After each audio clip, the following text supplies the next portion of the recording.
changes. All I want is a moment to think clearly, but thoughts come unrelenting, consuming every waking moment. My mind binds me and I can't escape. I shout for help, but no one hears me. One day I feel I'll just disappear. Lost in this chaos, I'm searching for peace, but it's hard to find when my thoughts never cease. Everything I do is all consuming. My mind races, leaving me breathless and worn. I try to find solace, but it's fleeting, leaving me with nothing but the echoes of my screams. I shout for help, but no one hears me. One day I feel I'll just disappear. Lost in this chaos, I'm searching for peace, but it's hard to find when my thoughts never cease.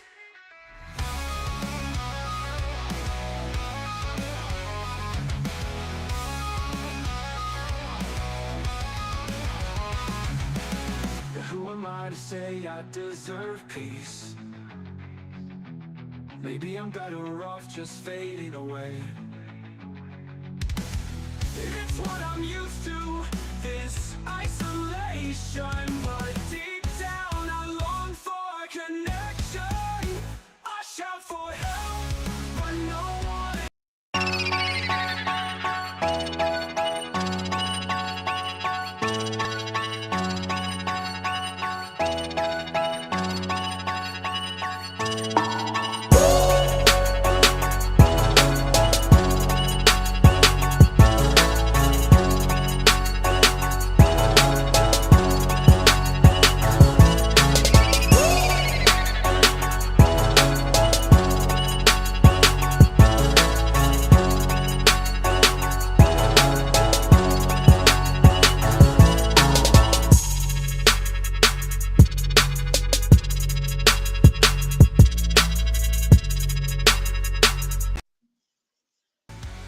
How's it going, guys? It is this time of the day, this time of the night, wherever you're watching. I am sitting down. My name is Caesar. I'm hanging out with your boy over here to your left. He is CJ Carter, first of all. If you're new to the show, you might not know that I've actually been here quite a few times before. Unfortunately, a little under the weather tonight, so I wasn't able to work, but I'm feeling well enough that I can still hop on stream. Unfortunately, our co-host Tyler is looking forward to talking about some wrestling, man.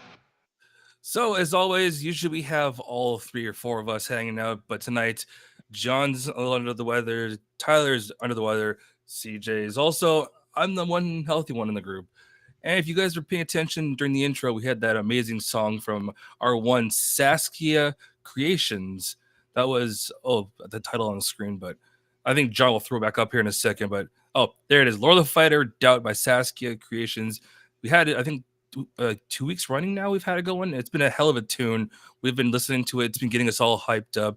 And like CJ said, we're going to be sitting down talking about tonight's Raw. So, without further ado, let's get right into it. Hey, that's someone's giving you a shout out. Oh, Perfect. yeah. Good timing. Oh, where'd the AI go? Where'd the Toonskis go? Oh, no. So, if you're all ready, let's get right into it. First of all, guys, if you weren't aware, tonight's episode of... Oh, there it is. Tonight's episode of Raw was live. I use that quotation heavily because it was actually a pre-taped Raw from Riyadh, Saudi Arabia. So it was basically, I guess, like the next day or something like that, or maybe the same night as Crown Jewel. And they had the whole episode. They filmed, did everything. I believe they're doing it just so that everyone could have a day or two off to fly back. I don't know the time difference. I don't know if it's like 19 hours, 18, 14, but it's a hell of a flight. So, and no one wants to have to rush back to North America and then have to go to a show right away. So good job on them for giving them some time to rest. Let's see my notes here. All right, let's get right into the nitty gritty. So, as always, since it is a post premium live event, we had all the recapping moments of the show from this past Saturday. CJ, what did you think of the show on Saturday? On Saturday, I thought it was a really great show. I wish I could have joined the post show to talk about it. But yeah, it was a great show. I did see something though that the fans spent. There was more time in between matches than there was actually, for in-ring competition time itself. So I didn't actually think it was that bad. The show felt like it it felt like it flowed fairly well. And this felt like an appropriate like a Raw response to fallout from Saturday. Yeah. No, I'm in the same boat as you. I was watching this show. I have one little beef with the Premium Live event, if you can really call it the word beef, and it was the fact that the U.S. title match, it felt like it was super quick. It could be just me. I mean, it was still a great match. Definitely. But yeah, definitely felt like they didn't really get as much chance to shine. But they did all get their spots in, so... Oh, yeah. No, it just felt like one of those things where you're like, I'm going to grab a drink, and it's over.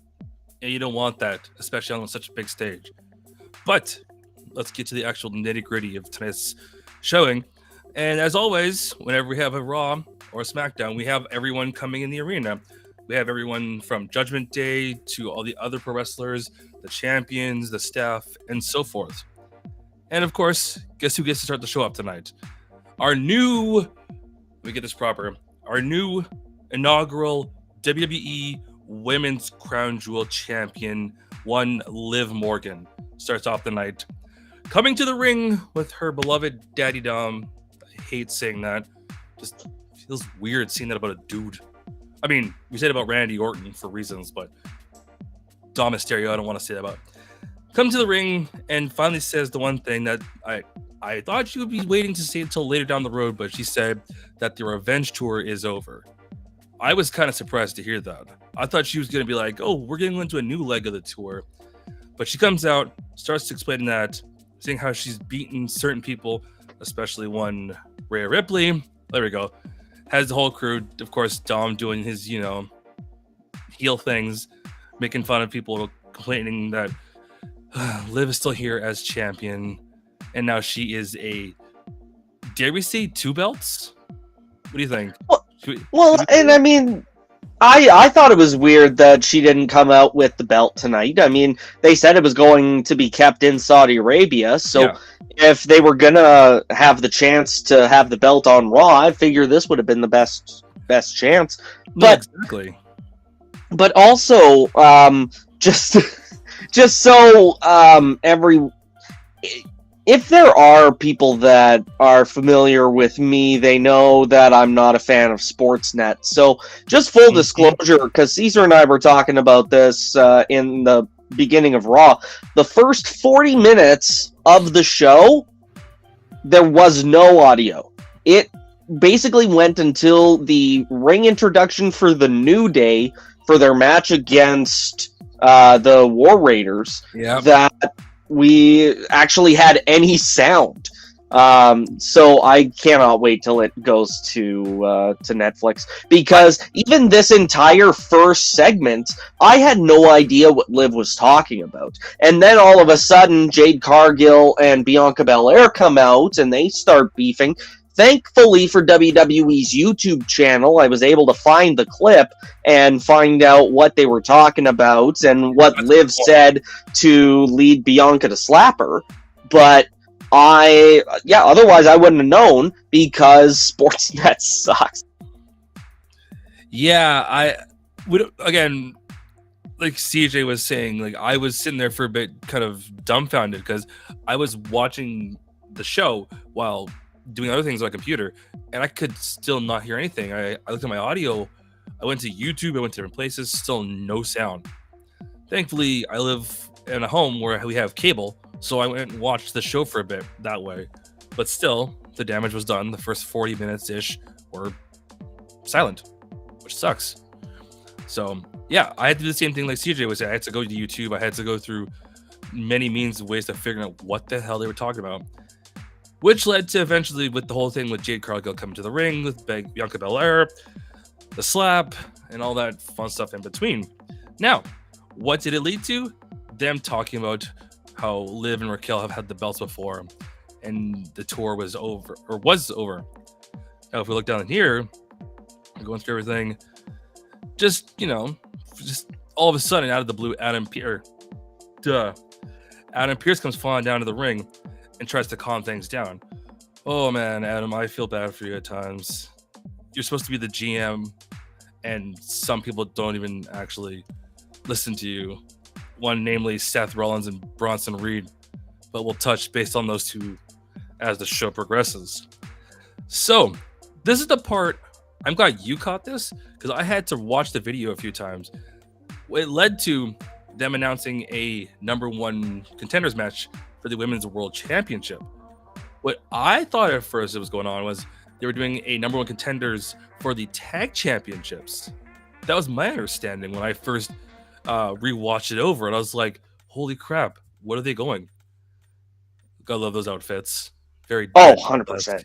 Very I saw that too. I was definitely like, I saw Jade Cargill coming out on the stage, and I was like, oh, that's definitely like a Deadpool thing. But yeah, I saw all the tag teams in there and thought this was a tag team battle royal. Yeah. And then I noticed Lyra Valkyria and was like, oh, well, she's not part of a tag team, so no idea what this is about. So then that's when I found the clip on YouTube. Or no, this was after, but, and then I was like, oh, okay, well, yeah, one person left standing in the ring, so it's clearly a #1 contender for the women's world title. And there were a lot of women in there, which was really cool to see, especially considering, how this looked at first, like, again, how they had everyone in their tag situations, but it eventually did break down to having all the women in the ring for let's get this proper, WWE Women's World Championship #1 contender. So if we go down to the nitty gritty, the part that was really cool is I was looking through everything, and I was watching kind of, the kind of like bird's eye watching you do when you first see a battle royale. You kind of just like, you look over, you go, okay, this person's there, cool, whatever. You think to yourself, okay, I got a minute to like go away or like sit down and just like count everybody. And then you blink, and then all of a sudden, like half the ring is empty. Mm-hmm. Yeah. For me, I blinked and it was down to 2. I was like, holy crap, how hard did I blink? But I'm got all the names down. And this match did have a lot of great spots. One of the things that I remember thinking early on was crazy to think that this match is happening in Saudi Arabia. I mean, it was huge news for one-on-one women's match to make it on the card. And now we have a 20-woman battle royal that's taking place and getting a great reaction. So props to them for being able to make that happen. And of course, Lyra Valkyria being in the final 2, love to see it. The interjection of Liv and Raquel in eliminating Jade and Bianca, and then just starting it when they're like, oh shit, we're gonna get our asses beat. I'm sick of that. I'm getting kind of sick of that chicken shit heel routine. It's overplayed, and it really doesn't do anything for anyone. So I would like to see, because obviously they're heading toward a feud between these 4. So obviously I would love to see that happen, but not this way. Like it just doesn't feel like it's earned. No, I completely agree with you. And what's even funnier is like I know Raquel is playing a heel trying to get out of there, but I'm sure with Raquel's background of like lifting and whatnot that she could run with those two. So I agree with you. The chicken shit stuff needs to stop. Depending on how it does stop. It's not just like, like cut off. Like they actually weed it out over time. So I dug the finish though.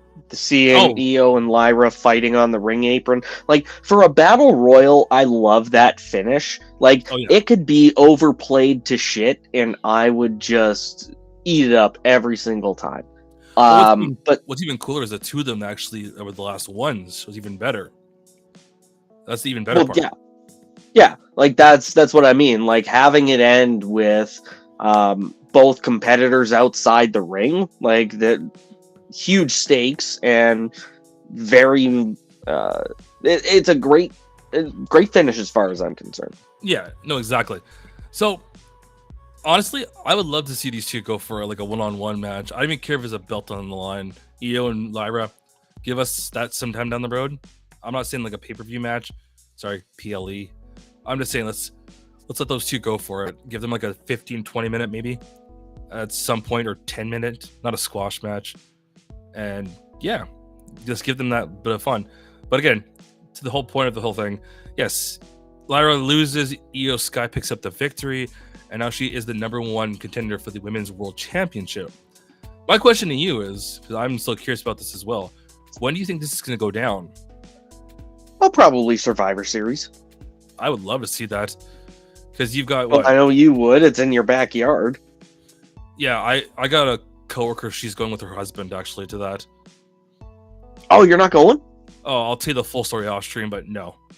Ah, bummer. If it makes you feel any better, I'm not either. Well, it's honestly, I could have easily gotten the time off and all that jazz, but there's more to the answers. Yeah, she was like bragging to me about it, and she didn't tell me where she's sitting yet. If she said she's like in the nosebleeds, I won't care. There's one person in our little group that got the best seats for any pay-per-view so far, and that was John's seats. I don't know if you saw the picture for that at Wrestle Dream. His seats were wicked. Oh yeah, I did see that. A couple friends of mine are going as well, and I think they got fairly decent seats. Like you don't even have to have ringside. Even just like hard cam side's a big win right there. Well, I mean, and it really doesn't matter whether you're in a spot where you can see the action. Like the big screens are going to be there, so you'll see it regardless. Exactly. But again, in regards to that match, you got anything else you want to touch on before we move on, or should we move on? No, I think that was pretty much it. So, I mean, I'm not going to do the whole clad thing, but I will say this is the part where the feed, for those of us who are using the app, yes, Io Sky won the #1 contender match. This is the part where the feed for those of us who are using Sportsnet finally cut back in, and this is the part where New Day were doing an interview backstage and explaining about their whole situation in regards to why they are not #1 contenders. Wait, you had audio at this point? Well, like I was watching on a different source. Oh, that's right. Yeah, no, because it was even further than this point. Like I still have no idea what was said during this segment. Welcome back, Tony. Yeah, we have this gentleman here tonight and myself. What was I gonna say? Yeah. So this is the part where they explain or start talking and having a bit of like a tussle about in regards to why they're not #1 contenders and why they're, just where they are. And I don't know about you, but this slow burn, like I'm still for it, but I'm still wondering if they're gonna make everyone think Xavier is gonna turn and then have Kofi turn. I thought about that as well, and I mean, especially with the way things are kind of shaking out with Xavier and Kofi, like I'm starting to see different aspects of both their personalities. So yeah, I think it could go either way, and if they really want to try and pull a fast one, I think having Kofi turn on Xavier would be the bigger shock moment. Yeah. No, honestly, and this is nothing against both of these guys, but I could see Kofi be a bigger heel than Xavier, especially on his own. Yeah, like I've seen Xavier in like the ring and such, and he's getting angry, and I just start giggling, like chuckling. I don't know why. I really don't know why. If I could explain why, I would say, but I really don't have anything to say other than just it's weird. I guess I don't know the word. And then after this, because I hope you had audio for this part, was the Wyatt 6 vignette. Did you have any audio yet or no? No. Like, I wish I could have heard what was going on during this segment. Like, it went from me being like, okay, well, Xavier Woods and Kofi Kingston look like they're arguing, and then it cuts to the tape, and I'm like, well, I have no fucking idea what's happening anymore. Like, I saw some shots of the Miz and the B team. So, you know, like they're really going back to make that personal connection between the Wyatt Six and the Miz. So props to the long-term creative team. Yeah. Exactly. Because that's fantastic. Like, I love this shit. Keep it up. But I still have no idea what was actually said. So Caesar, you're gonna have to fill me in here, bud. All right, it's all good. I just wanted to touch base between I know when we connect again. So anyways, the usual situation. Screen goes to the usual videotape intro, and of course, like the picture John showed, Wyatt 6, Bo Dallas specifically, had our dear friend The Miz tied up, taped up, and stressed out, scared to death. And Miz is basically getting tortured because everyone thinks he's with the Final Testament. Thankfully, he's not part of the Testament. Holy moly, the caffeine's hitting me. He's like explaining to Bo that I'm not part of the Testament, and he's trying to explain things and just to kind of just like, just trying to tell him, I'm not with them. I'm just here. Don't assume I'm a part of them. And he just keeps begging him, let me go. I'm not with them. Please, can I go? And of course, Bo Dallas, Uncle Howdy, that whole thing, he's not letting him go easily. There's no way in hell he's going to let him go. So to get to the point of the whole thing, he basically wants him to just, crawl, beg, and suffer, even though Miz has explained to him that there's no connection. He's just doing himself. So all we can really do is wait till next week and see what the hell happens. And hopefully we have an actual, dare I say, fresh take on everything, because I'm sorry, but we don't need to see the Final Testament. They've been seen too many times in the past while, and it's getting annoying as hell. Well, and hey, I was gonna say, like, we haven't seen them this week. They weren't on TV this week. Thank God. Did you see that? I'm not gonna ask John to pull this up, but did you see the video of Scarlett telling Cross that the Miz got kidnapped? Yeah. All of us. I'm hoping you are on the same boat as our whole crew, but we were all joking, saying that Scarlett was terrible, but Cross was really good in that video. What were your thoughts? I was actually thinking about how to break this to you, because just like between that video and just like the last couple weeks that I've seen him, like, I'm actually starting to get behind Karrion Kross a little bit. Oh, holy shit! Just a little. The medicine's kicking in. If Tyler's watching right now, he's probably like shaking his head, being like, "I don't know this man." That's how you know. That's one of the symptoms of COVID is support for Karrion Kross. Yeah.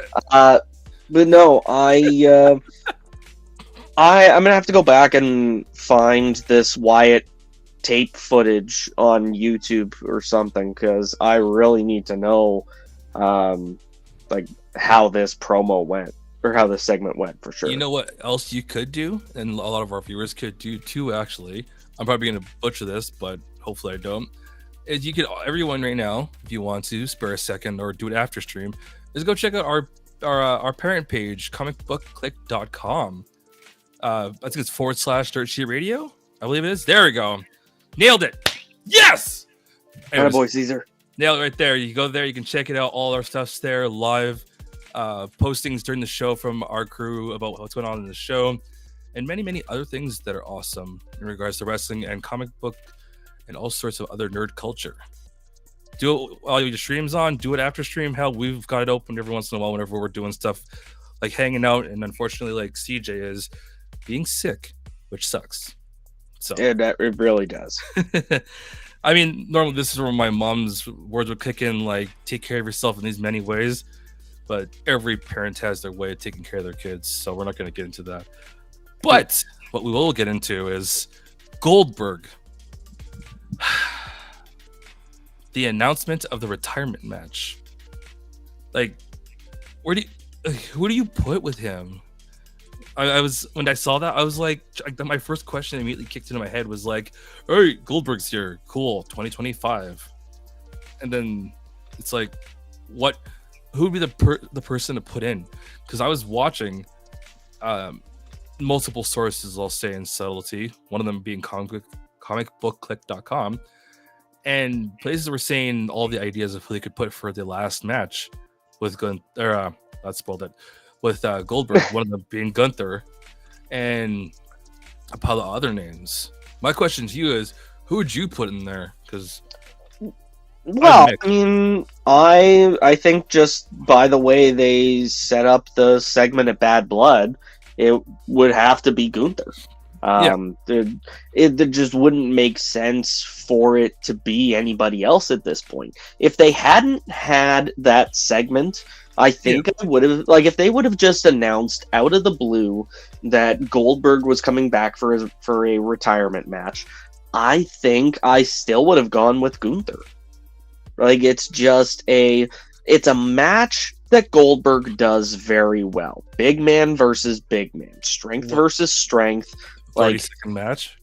No, it's not specifically a 30-second match, but just something where it's, I mean, Big E said it best, big meaty men slapping meat. So how do you, like, it's just the best kind of match that Goldberg can do. But being in the ring with someone like Gunther means, or at least tells me, that they're going to try to have a Gunther style match. You know, a lot of heavy hitting offense, a lot of technical wrestling. And I think for a lot of that, it's going to be Gunther as the aggressor, technically. But who knows? It could just be a 3-minute squash and Goldberg rides off into the sun doing whatever the hell he's going to do. But yeah, I think Gunther is his first and only pick. I mean, I know some people would take, like, on the social, I saw a lot of names that were just really ridiculous. We won't get into them because the list is a little bit on the stupidly crazy side. But what I say is, I do 100% agree with you in regards to the whole Bad Blood segment. Now, I thought about a really funny thing when you're talking about this is, like, could you imagine how funny it'd be to see Gunther hit Goldberg with a spear? Has Gunther ever hit a spear in his life? I'm going to go with, I'm not sure, because I watched a little bit of him in his NXT UK days.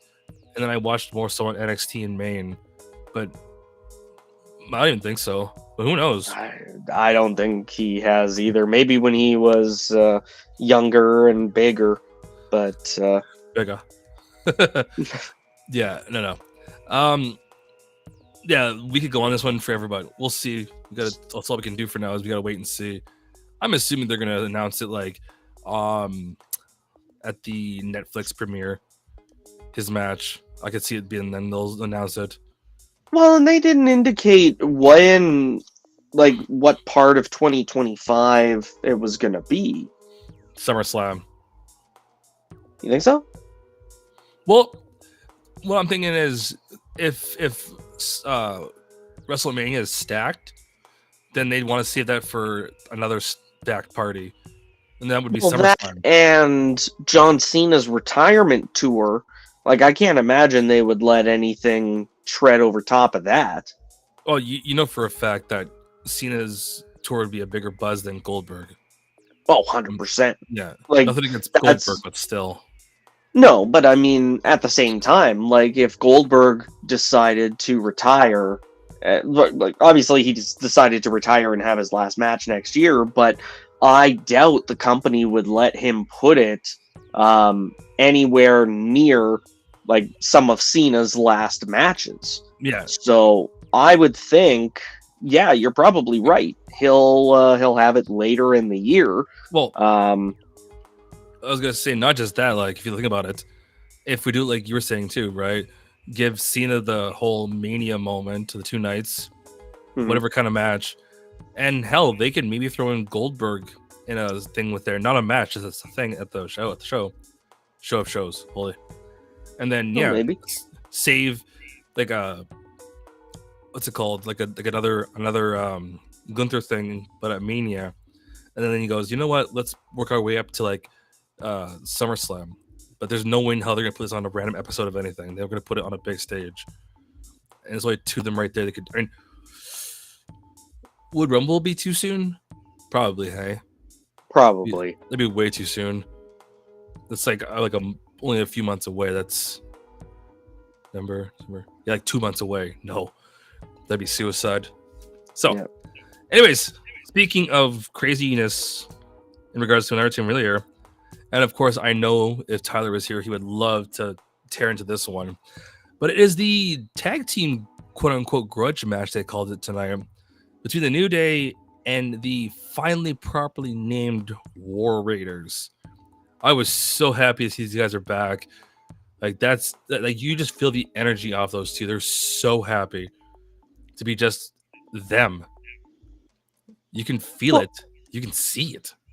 Well, even just having come back from some pretty grievous injuries, Yep. both of them, like that would be, for me, any opportunity I'd have to go out there after potential career-ending injuries would be, time,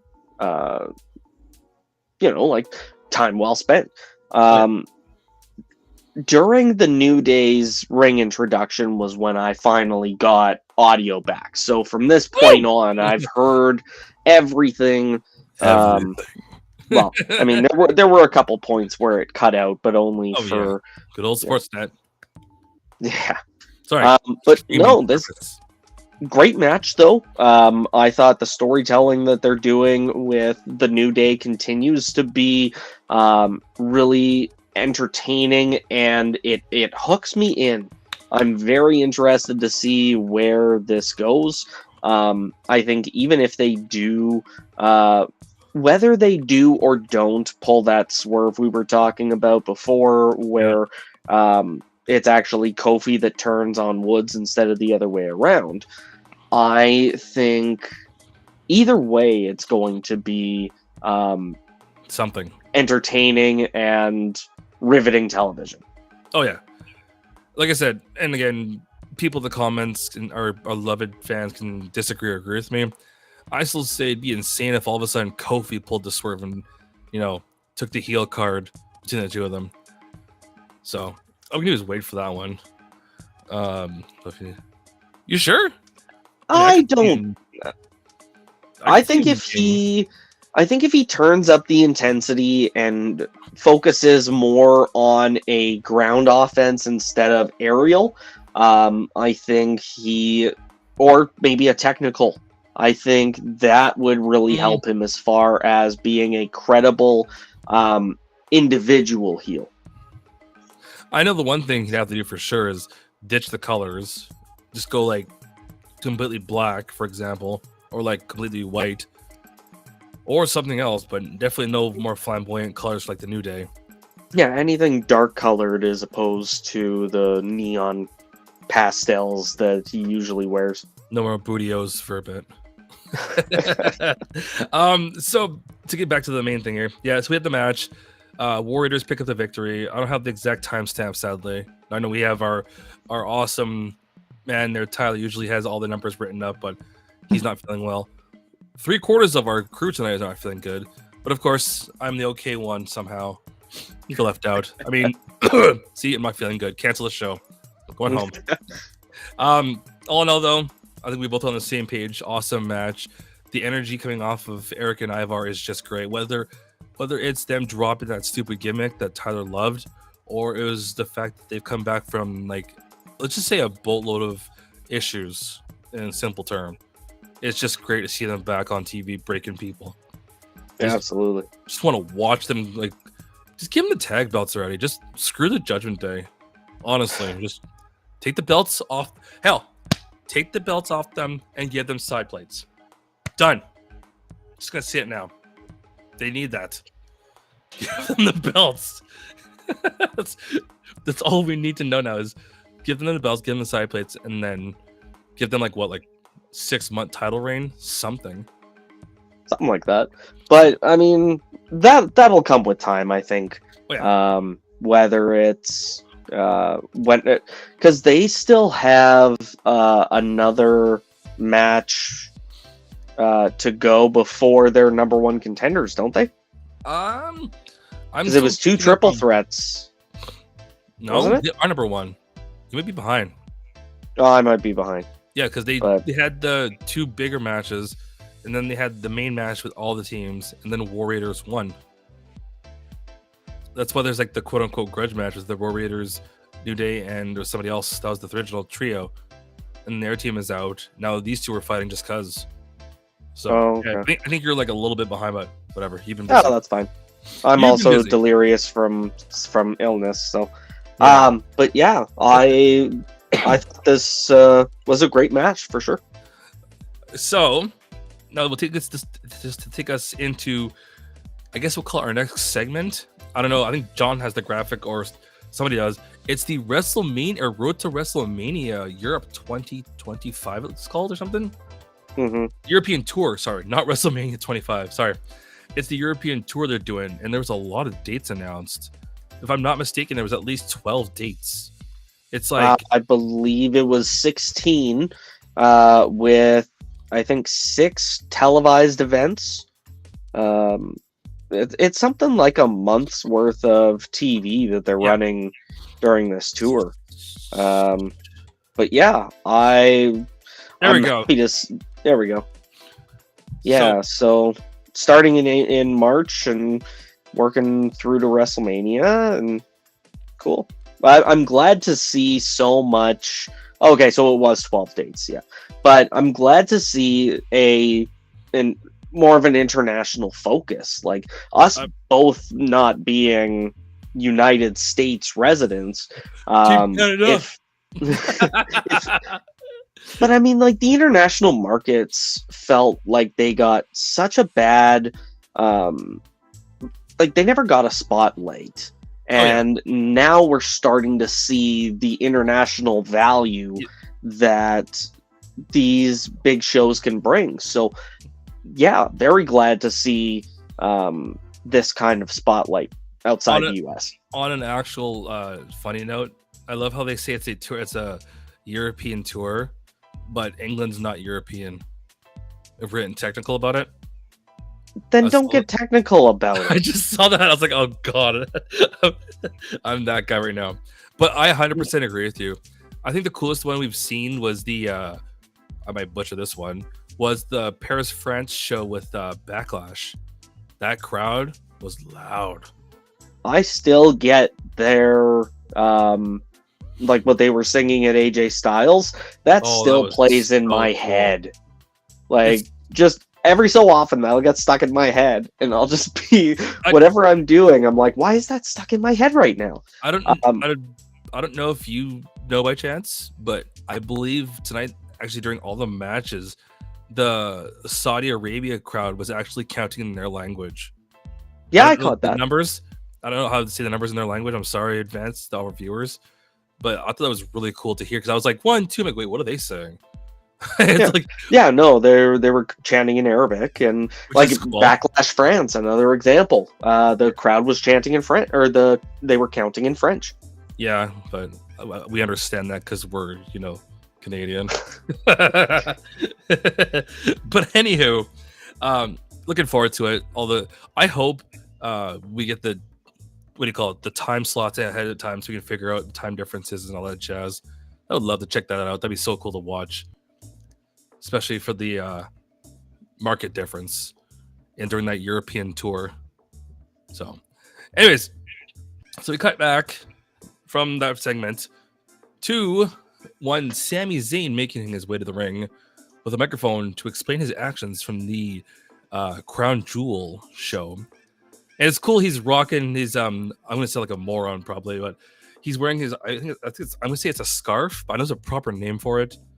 And I'm sorry to our viewers, I don't know the names of cultural outfits and such, but it is cool. I don't know it either. Yeah, Sammy's rocking it. Who cares? He's doing his thing. That's awesome. Comes to the ring. This is the part that did catch me a little off guard, only because, well, I was in the room, but Sammy started dropping this promo in Arabic, which at first hearing you go, wait, hold on, what was that? So I rewound it and I listened to it again. And I was like, oh, cool. He's going for it. He's doing a little bit in his language. So he does that. Well, he even said in his promo to be able to speak his language in front of his people on Monday Night Raw. Like, that's a huge deal. Oh, and it, yeah. Understandably, like, that would be a huge deal for someone who, to even think when they started doing these Saudi shows that Sammy wouldn't be able to do them because of his heritage, and now to be able to, I think so. Third or second. Someone will notice for us how many he's done now. Yeah. But yeah, no, I do 100% agree with you. Let's see here. Yeah. So he comes out, he's cutting his promo, speaking to his people in their Arabic language, and then he cuts into English. And of course, out of the blue, we hear main event Jey Uso's music hit, and he comes down to the ring. And before he says anything, like Sammy can say anything, and he says anything, he immediately goes and says thank you to him. And he says he wants him to be 100% with him. And before he can even say anything to Jay, Sammy opens his mouth, and of course, the music that I'm still trying to get used to is Jimmy's music hits. I don't know how to, I don't know. It's just it I don't mind it. Weird. I mean, I'm not saying it's garbage, but it just I don't know. I don't know how to explain it. Let's just go with it's different. So he hits, comes to the ring, and now all three of them are having their little reunion together, and they're trying to establish with Sammy, was it an accident what he did on Saturday? Personally, I'm mixed. What do you think? Was it an accident, or do you think he did it on purpose? No, I do think it was an accident. I think that this is all going to lead to the four of them versus the new bloodline at Survivor Series and War Games. So I think the feeling that Sammy had during his promo where he was talking about how it felt to be in the ring with Roman and the Usos, how it felt like old times, like that felt genuine. Yeah. So I don't see it being like a last minute reveal that Sammy actually did mean to kick Roman. But I mean, we'll see. But I do see like the invitation was given for Sammy to show up on SmackDown and talk to Roman Reigns directly, and they can hash all this out. I see that being the moment where the four of them are standing together, Yeah. truly united for the first time since the since the bloodline broke up, essentially. The original bloodline, yes. Yeah. So the question I have to ask, because I was thinking about this myself, I didn't post it in our chat. If they do it this way, where it's Roman, Usos, and Sammy against the Bloodline 2.0, shouldn't it? Is it supposed to be? Are they gonna do 5v5? You think in the War Games setup, or be a 4v4? Well, 4v4. Yeah. Well, yeah, because that's the whole bloodline versus the whole OG bloodline. So it just makes sense. Yeah, I know. I'm just so used to the whole 5-on-5 kind of thing. So early Maybe- prediction, who do you think is going to get the advantage? I think oh my god, Solo, because heel tactics, they'll find a way to that's try fair. and pull the trigger and try and get the advantage somehow. Don't know how, but they'll try and pull some snaky stuff and try and get the advantage going into the War Games on Sunday. Sunday, November or something, end of November, essentially. Yeah. I'm just, because I don't know, being that we're two of the four members on this Monday night podcast, you see a lot of things on the interweb that make your brain run, and you're trying to separate truth from the rumor mill, as they'll call it. Obviously, I'm not going to dump all the knowledge of what I've read, but you see all these names, you go, ooh, my head's pounding. And between you and I hope they keep it 4-on-4, because it'd be too soon to try and pull stories out of your asses, especially with 3 weeks ish until the show. So, Well, and it's, who do you have be the fifth man for each team, anyways? Because the first thing that pops into my head is Team Solo can have The Rock, and Team OG Bloodline can have Paul Heyman. Paul Heyman, 540 frog off the top rope, or 450. There you go. Oh, that's his signature. Yeah, sorry guys, we broke the silence. That's Paul Heyman's signature, 450, and the what's it called? Not the code breaker, the code red. Those are his special moves. No, Starship Pain. Oh my god, hold on. I can't think of it right now. Damn it. No, the rumor, if I'm being candid, the two names that were popped up in the quote unquote rumor mill. Ready for this? The two names that popped up are Hikuleo and Zilla Fatu. Well, yeah, their names have been floating around a lot recently. But I'm just like, how do you write them in properly? That's the only thing you gotta figure out, right? You can't just throw them in and go cool. So, well, and I think we're probably at max 3 weeks out from Survivor Series. So if you were gonna do something, you got to do it now. But yeah, I think they're gonna stick with 4-on-4. I mean, they could show up at the show and screw over one team. That's potential, but that'll be nothing that affects the match itself. No. But anyways, enough of that hilariousness. So we cut backstage to Seth freaking Rollins in his gear, ready to go for tonight's fatal 4-way for the number 1 contenders match. And he's being interviewed, and he explains how Bronson actually took a lot out of him at that match on Saturday. And, as always, Seth likes to say he's going to bounce back from everything and get back into the title picture. The typical babyface kind of thing, especially after facing Gunther. So we'll cut to the next match instead of. Okay, my headphones went quiet for a second there. Let's see, where is it? Oh, yeah. So after that promo, we had the Dragon Lee versus Chad Gable match. Now, I'm more impressed with the fact that we didn't have both coalitions at ringside for this match. And I'm glad we didn't have both of them. I'm glad it was a one-on-one. And I mean, yeah, we had the ladies at ringside. But it's not like they pull out chairs and start breaking people's heads open with them. So... Well, and I mean, if this match had been happening in the States, it probably would have been everyone at ringside. I think they should have just done a mixed gender match. If they're gonna have that at ringside, might as well just give them 2v2, right? Well, that could happen too at some point down the road. Oh yeah, it'll be interesting. I'm pretty sure Zelina's shorter than Ivy by a little bit, but yeah, they're both around like the 5'0" mark. Oof, just little ones about that tall.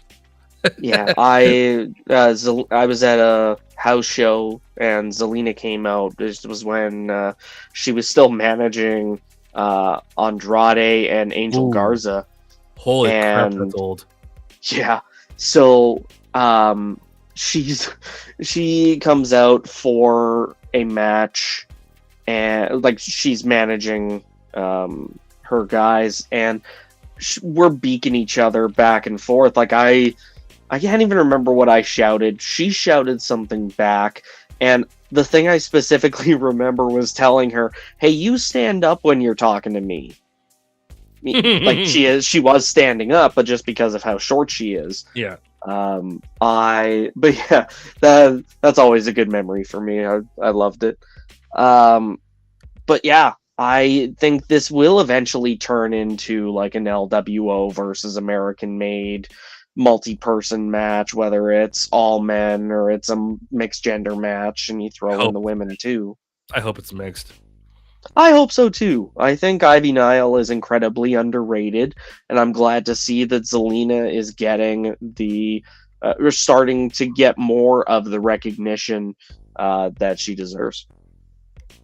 So, let's see here, just reading the notes. So yeah, again, I wish I had time stamps, but I don't have them myself. Usually I'm the guy who doesn't have time stamps. I think we went for like a commercial worth, so like 10 minutes. Not a super long match. It was cool to see that in the end, though, that Chad Gable actually took the pin and Dragon Lee won this one. That was awesome to see. And the thing that I didn't understand during this match was why Ray came out during the match. Oh yeah, like he was still walking down the ramp when the finish happened. So what part did he really play in the outcome? I think it was just him having a dad instinct to check on Zelina. I honestly think that's all it was. Oh, that's true too. Like, what else would there have been? Nothing really else you could do. She got in there. Ivan Nile took her out. He came down to check on her. Chad Gable pulled his mask. Almost pulled it off. I mean, that's becoming kind of a big trope in pro wrestling. We've noticed, or to pull people's masks off. Well, and not anything recent. No, but I'm just saying, like, every once in a while they just go like, "Oh, he's wearing a mask. Let's rip it off his head." Yeah. So good match. Had the two of them going for the bit, and yeah, Dragon Lee picks up the win. Any big thoughts on that match? In your part of the world, I thought it was a great match. I was definitely I've always been a big fan of Dragon Lee and Chad Gable. So putting these guys in the ring together results in a fantastic match.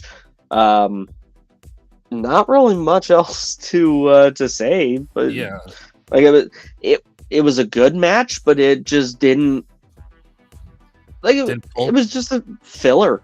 You know, like it doesn't feel like it was really doing anything for anyone, you know? No, it just served its purpose as being a match on the card after. Now, if this does lead to a bigger feud between the two factions, then I'm okay with that. And if this is what starts it off, then awesome. But in the moment, with no build-up or really momentum behind it, it just was what it was. Yeah, you gotta love that. Well, all we can do is wait and see. Give it time. I mean, like I said, I hope they go with the whole mixed gender match. Because, I mean, maybe 1 week they'll do a mixed gender, 1 week they'll do like a 6-person or 6-man. But just gotta wait and see. So, I'm not gonna get this wrong. If I get this wrong, I won't hear the end of this. So we cut to, after this match, we cut to Imperium being interviewed by, shockingly enough, it was only one Jackie Redmond all night. Usually they have both of them floating around. Well, probably made it easier to send one back to the States and only keep the other one. Oh, don't worry. I'm not complaining by any means. It's just when you notice these things, you kind of go, huh. So, Yeah, that's fair. so she interviews Ludwig Kaiser and Gunther in regards to his match at Crown Jewel against Cody Rhodes for the big ass belt. I mean, sorry, the men's Crown Jewel belt buckle. Sorry, I mean the men's Crown Jewel championship. I hate that thing. And Really? Gunther I couldn't tell. yeah, no, I love it so much. No, so Gunther basically admits in the long run, or in the short run, that Cody was the better man that night, and what's done is done. That just whatever happened in the ring, and he's not gonna back away from it. And it just seems like Ludwig's a little bit salty, talking like as if Ludwig or Gunther should have won. Gunther's the better man, you know, the whole heel trope. And I don't know about you, but it was a hell of a match at Crown Jewel with those two. Oh, absolutely. I'm not saying it was like 10 out of 10, you know, Dave Meltzer screaming his head off saying best match ever. No, I'm just the guy who's saying that they did good. They put on an awesome match. The crowd loved it. And Cody got to leave with the belt buckle. Sorry, championship. So, I thought Gunther's admission that Cody was the better man that night was quite humbling. Yeah. And you know, it's a side of Gunther that we don't normally see because of how successful he's been in the ring. Even when he lost the Intercontinental title, he immediately changed tack to chasing the King of the Ring. So we didn't even really get a chance to see this side of Gunther before. Yep. So it's interesting, it's refreshing, and it adds a layer to Gunther. And the fact that he really does practice what he preaches, in the sense of like treating this sport with respect. He's willing to give his opponent these props, not because he like it's not shocking because he's a heel.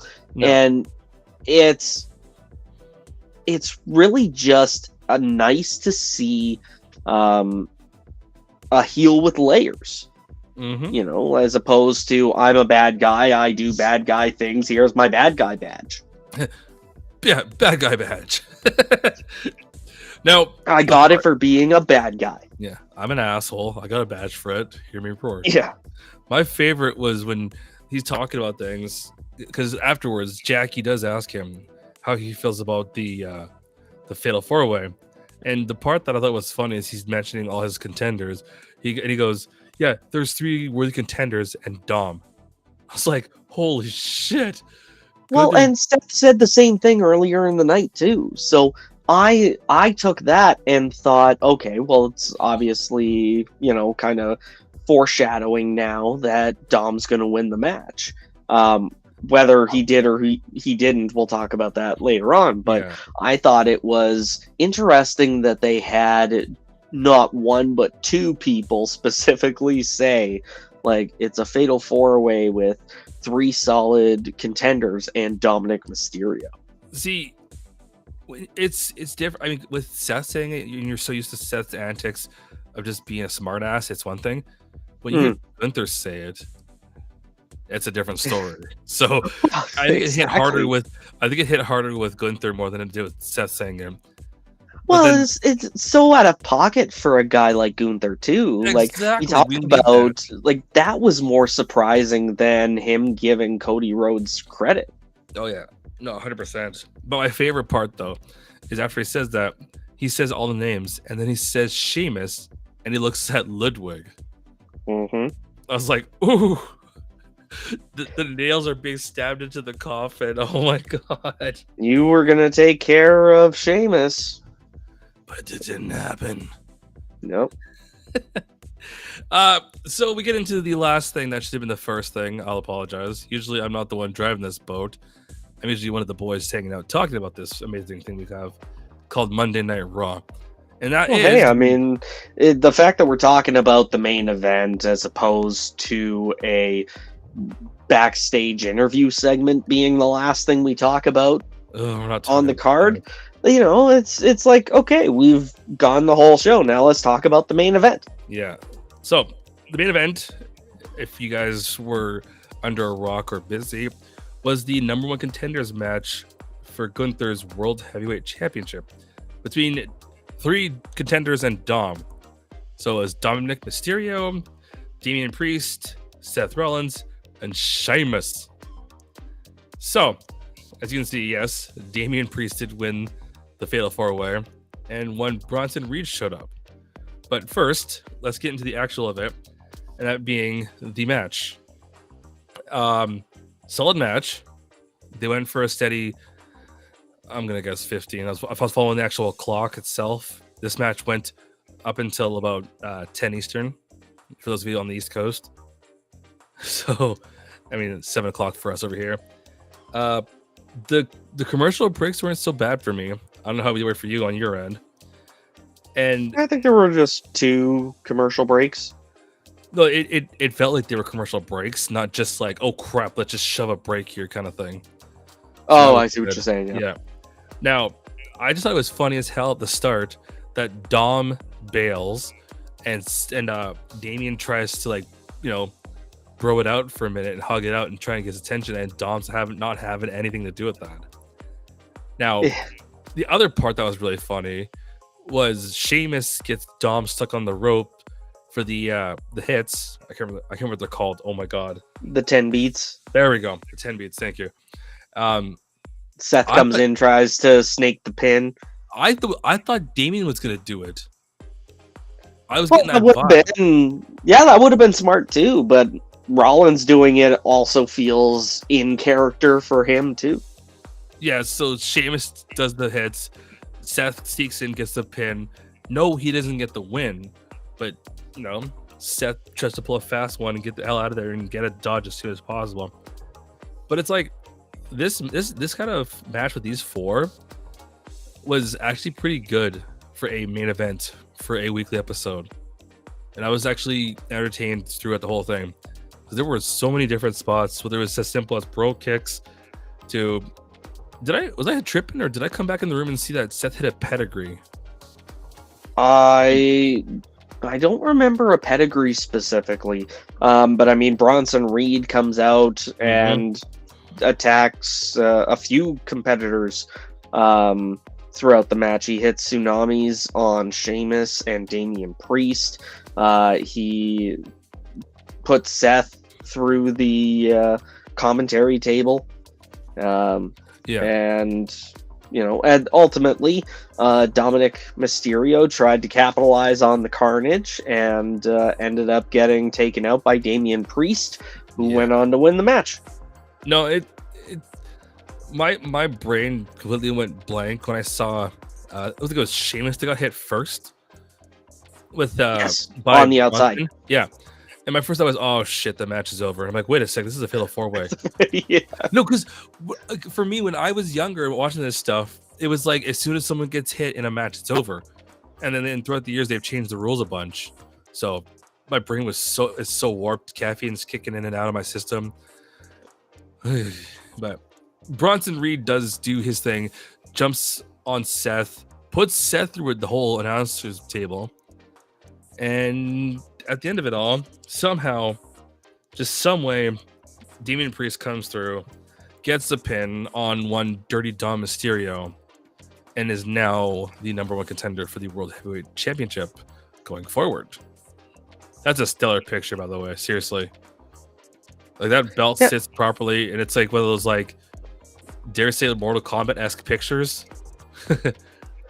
So, I'm looking forward to this match. What are you thinking, CJ? You looking forward to it? I mean, we've seen this match already. Yeah. And do we really get anything out of seeing it again?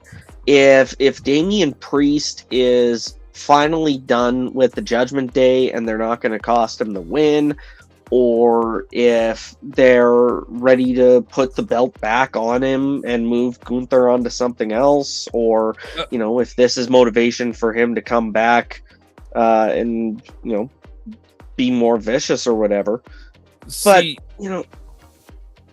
No, the one thing I could see happening is, I do agree with you. Hopefully Judgment Day isn't not going to get in the way. And let's say Priest goes over, wins the belt. Maybe send Gunther to SmackDown to chase Cody down. Maybe. Especially if the bloodline is going to be out of the title picture for a while. Thankfully. No, I mean, like, because, like, on an actual note, like, if they're going to put Roman with everybody into the whole bloodline civil war, keep him there. Right. Don't do the double duty. Like, nothing against Roman, but what does he get out of doing double duty? Exactly. Like, I know I'm a huge fan of Roman, as you guys have seen, but, like, on an actual note, no. Keep him in the Civil War. Let him stay there for what, like 2-3 months, we'll say, for example. And then maybe if he wants to in 2025, challenge for the belt again. But just don't force the guy to do too much. Look what happened before. I don't think I will. Look what happened before. Yeah, but I mean, this is a Roman Reigns that, one, is a lot more expensive than he was back then, and two, this is a Roman Reigns that the fans actually want to see. So give them a taste here and there, but they're not going to oversaturate the fans with Roman Reigns ever at this point. I mean, like, if they want to keep him in like the Bloodline Civil War thing, let him stay in there. Let him do his thing. Because if they know his value, then they could literally put him in the belt picture like in like 6 months or a year or something. So it's something like close to a big pay-per-view. Yeah. So it's like, for now, let's just keep him in the Civil War thing. Let him do his thing there. Hell, maybe write him off for a month or two. Let him come back in like the Royal Rumble. There you go. See? So it's giving them enough, but not giving them the whole thing. Or what's that expression? Too much of a good thing, kind of thing. Yeah, something like that. Yeah. So like I'm saying, like I'm not saying they're going to do that. I'm just saying, like, you know, let him do his thing with the Civil War. Hell, maybe do something weird, like let him go for the tag belts. You know, give him something to do, but don't give him the thing that everyone wants him to do. Because I've seen some social sites that are just like, Roman needs this belt or this belt. It's like, ooh, everyone's getting excited. So he heads to TNA. Oh, could he go as Roman Reigns? No, hey. To TNA? Yeah, No, they'd let him.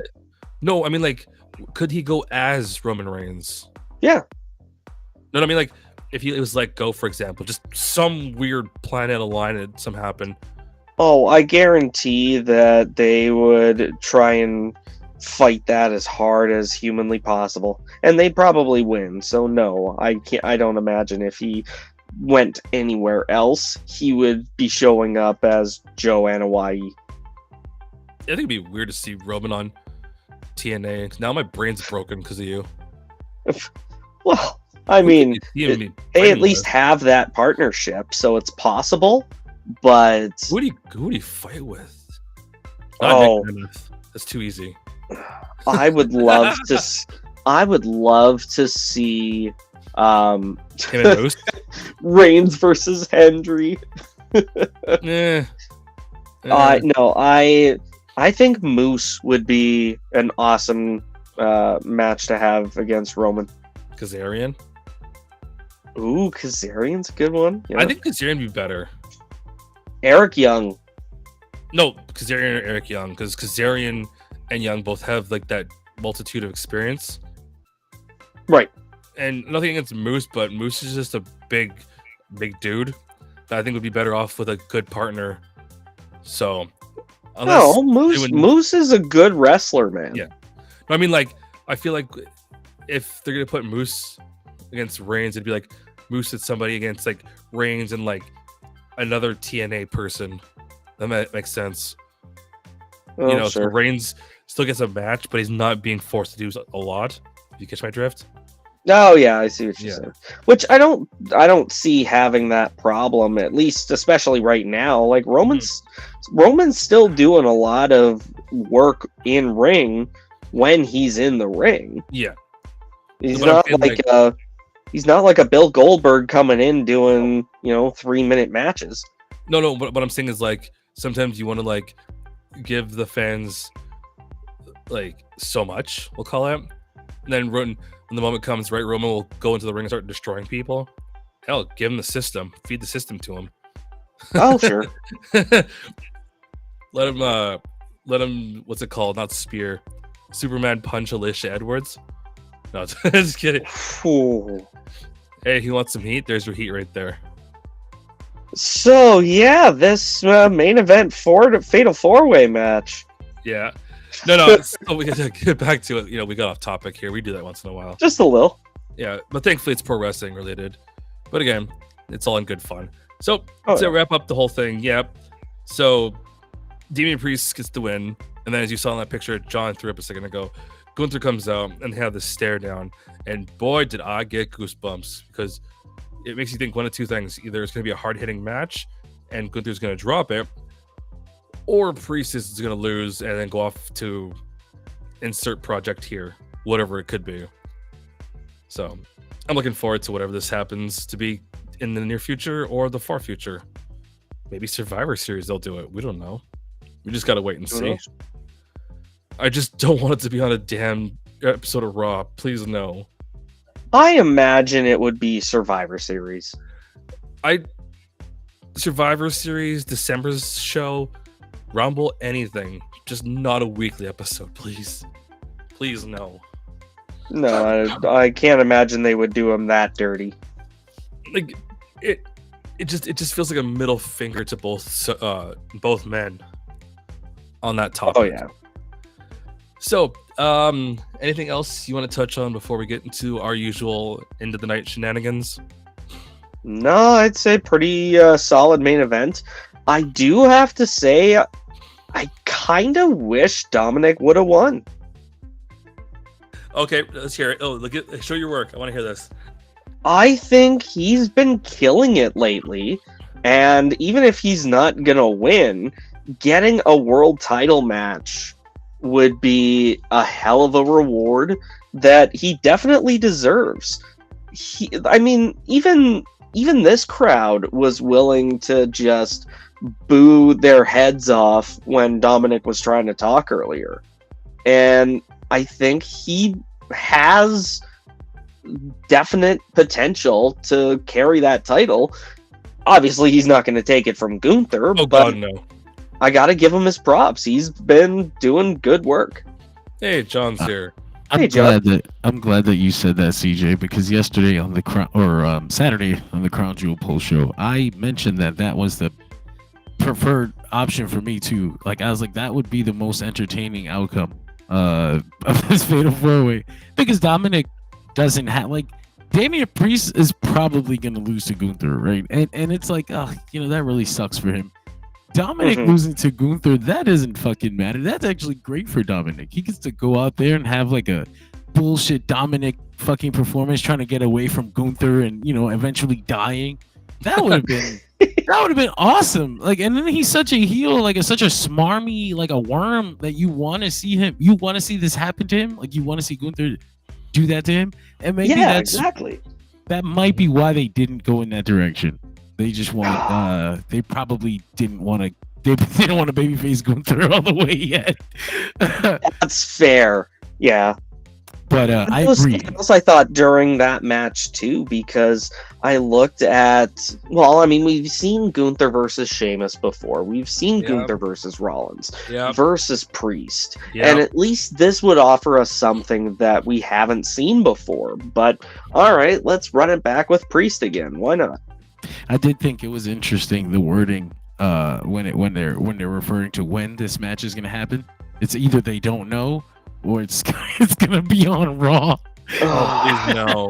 Please I no. hope not. I don't know which one is worse. Like, do they not know what they want to do with this really, or is it actually just not going to be on a pay-per-view? I think your first option is right, John.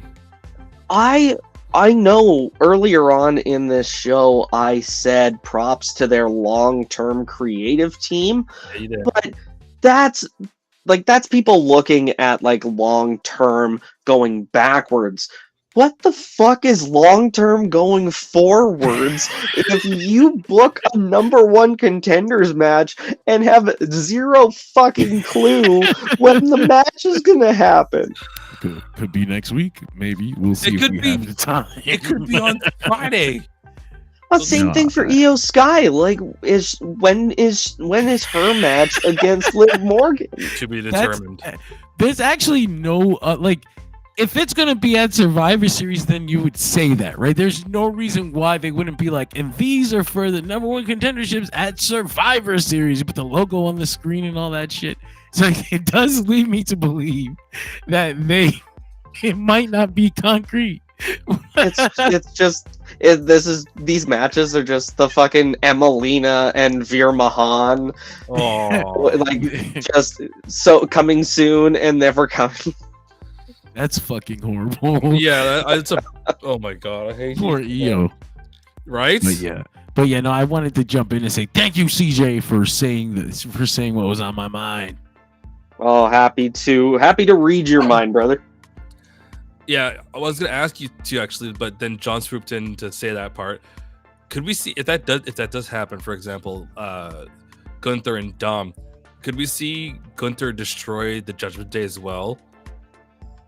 And then Throughout the course of a feud, yeah, I'd say so. I'd be down to watch that. Just Gunther just chopping like JD and McDonough and Finn Balor.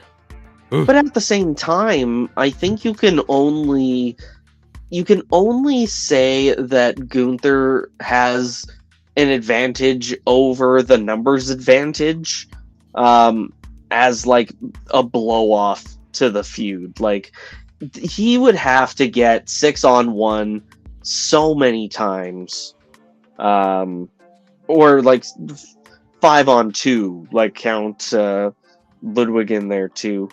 Like this is what reunites Imperium. They bring Gio back from SmackDown, and what's he even doing on SmackDown? Nothing, hey? Absolutely nothing. Like I was surprised when it was just Baron Corbin, Indy Hartwell, and Tegan Knox that were released last week. I thought there was going to be a lot more names coming out. Giovanni Vinci being one of them. No, watch him be avoided. He's the new JTG, for where you're like, how is this guy avoided being released for so long? He's got a future title, world title push all of a sudden. No one knows how. He just gets in there somehow. But yeah, that was Raw in a nutshell. You got anything else you want to touch on before we get into our closing situations of the night? Any more you want to touch on? No, it's a good show. Alrighty. I could agree with that one. It was an awesome show from Riyadh, Saudi Arabia.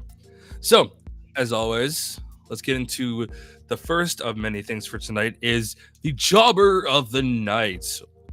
Or as I was told, Jobber of the Night. Wow. Oh yeah, you haven't been there for those yet. No. I haven't done that for a past little while. And as always, it is powered by comicbookclick.com. So is that who pays for the voice modulator? No, that's just me, myself, and I. I brought that up one time. Oh, okay.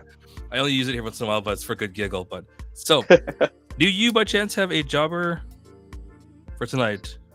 I don't really have like a jobber in the sense of the jobber. Like, closest thing I can think of is just whoever got eliminated first in the Battle Royal. Because I mean, like, the New Day's loss was very story driven. Yeah. Like, I can't fault Chad Gable.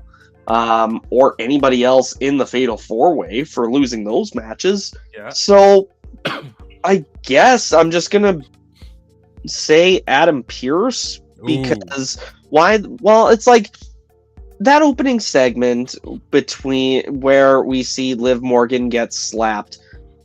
He is still trying to hold back Raquel Rodriguez with the I'm blanking on the referee's name. I'm so sorry, but like two people holding back Raquel Rodriguez while you still have Liv Morgan on a live mic antagonizing one half of the champions. The whole reason you came out here was to defuse the situation, and you stood by while it escalated right behind you. Yeah. So it's hard for me to justify that. So unfortunately, I think I talked myself into picking Adam Pearce as my shopper of the night.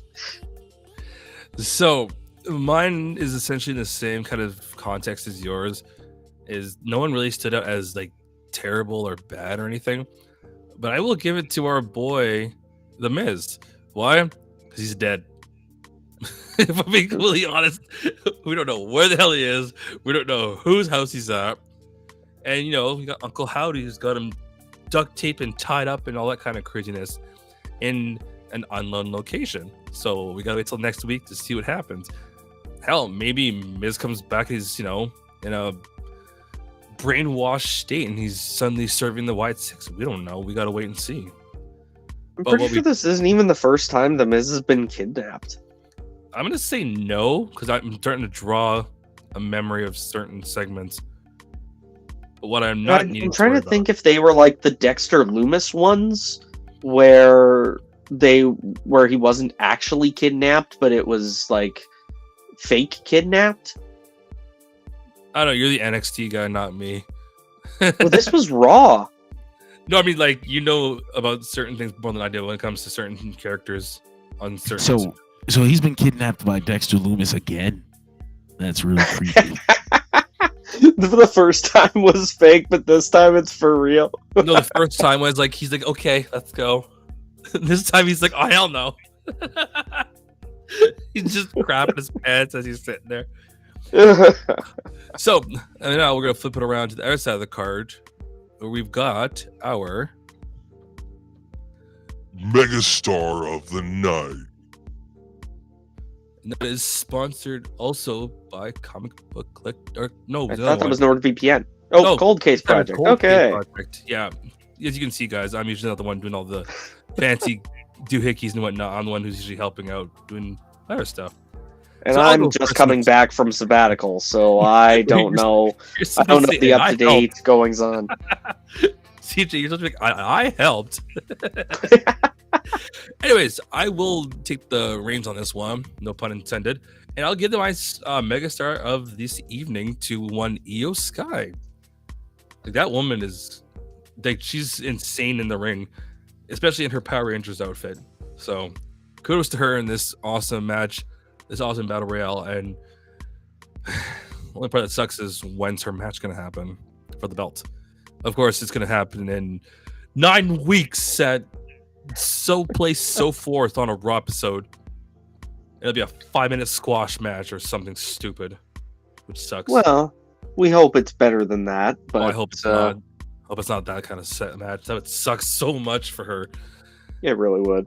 Now, CJ, who do you have for a megastar tonight? You son of a bitch! You stole my megastar. I was coming into this being like, hell yeah, my girl Io, she won this match. She's my megastar, and I let you go first. Can we just say that it's double megastar tonight? Since it's all Canadian tonight? There you go. She's a national megastar. Hell yeah. We'll Photoshop a t-shirt on her. That's a Canadian flag t-shirt. There you go. She wins. There we go. All Canadians are saying she's the megastar. Canada loves Io. She's our Mrs. Butterworth. Oh my god. Oh my god.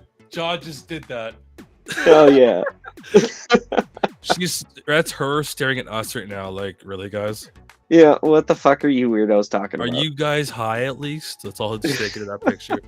No, Anyway. I'm just sick.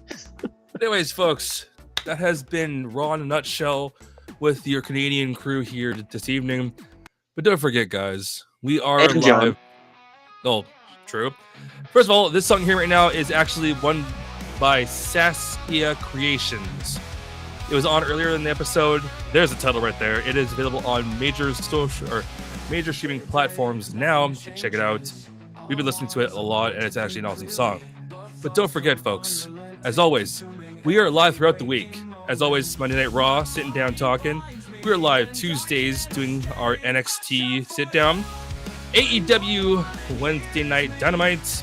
Thursday we have TNA Impact. And Fridays we have SmackDown. Kidding, is SmackDown. Don't forget, we have eventually coming a graphic for CJ and Tyler's Wrestling Roundup with AEW. And as always, we have the boys in the 3NT podcast sitting down talking as well about pro wrestling. And if you're up late on a Wednesday night, we have these three gentlemen doing the flagship Dirt Sheet Radio podcast show. Check it out and hang out with us wherever you are going to hang out with us.